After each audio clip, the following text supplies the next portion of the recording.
15 شعبان المعظم 2 ہجری تحویل کعبہ، بیت المقدس کی طرف سے قبلے کا رخ کعبہ کی طرف موڑ دیا گیا۔ جناب رسول خدا صلی اللہ علیہ وآلہ وسلم نے اعلان نبوت کے بعد 13 سال تک مکہ میں بیت المقدس کی طرف رخ کر کے نماز پڑھی، اور ہجرت کے بعد آپ 17 مہینوں تک مدینہ منورہ میں بھی بیت المقدس کی طرف منہ کر کے نماز پڑھتے رہے۔ یہودیوں نے آپ صلی اللہ علیہ وآلہ وسلم کو طعنے دیے اور انہوں نے کہا آپ صلی اللہ علیہ وآلہ وسلم تو ہمارے قبلے کے پیرو ہیں۔ ان کے اس طرح کے طعنوں سے آپ صلی اللہ علیہ وآلہ وسلم کو سخت دکھ محسوس ہوا، چنانچہ آپ صلی اللہ علیہ وآلہ وسلم رات کے ایک حصے میں اٹھے اور ملتجیانہ نگاہوں سے آسمان کو دیکھتے رہے۔ پھر صبح کے وقت آپ صلی اللہ علیہ وآلہ وسلم نے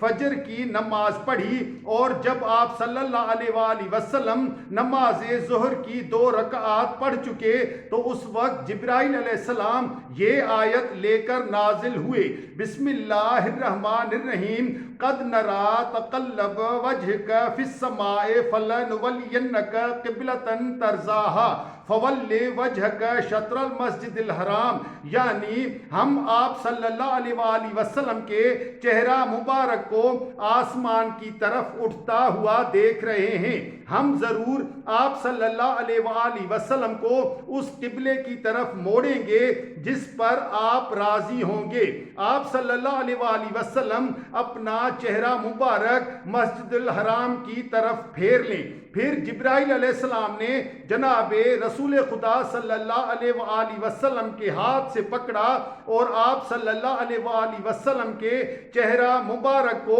خانہ کعبہ کی طرف پھیر دیا۔ آپ صلی اللہ علیہ وآلہ وسلم نے جیسے ہی چہرہ مبارک بدلا تو آپ صلی اللہ علیہ وآلہ وسلم کا ساتھ امیر المومنین مولا امام علی علیہ السلام نے دیا، کیونکہ آپ علیہ السلام جناب رسول خدا صلی اللہ علیہ وآلہ وسلم کے ہر فعل و قول کو حکم خدا سمجھتے تھے۔ اسی لیے مولا امام علی علیہ السلام مقام فخر میں فرمایا کرتے تھے، میں ہی وہ ہوں جس نے ایک نماز بیک وقت 2 قبلوں کی طرف پڑھی۔ اس کے بعد جناب رسول خدا صلی اللہ علیہ وآلہ وسلم کے پیچھے کھڑے ہوئے افراد نے بھی اپنی سمت تبدیل کر دی، یہاں تک کہ مرد عورتوں کی جگہ پر آ گئے اور عورتیں مردوں کی جگہ پر آ گئیں۔ چنانچہ آپ صلی اللہ علیہ وآلہ وسلم کی یہ نماز بیت المقدس کی طرف رخ کرنے سے شروع ہوئی تھی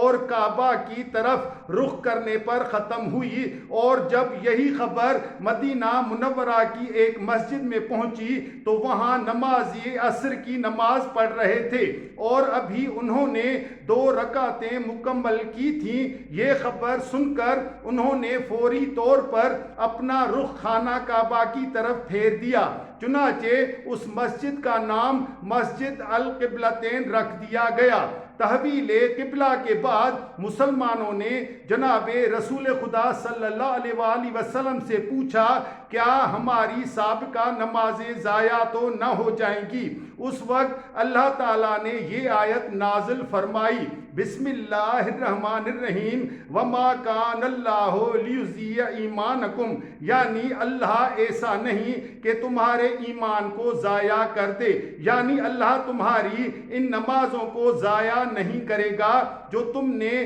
بیت المقدس کی طرف منہ کر کے پڑھی ہیں۔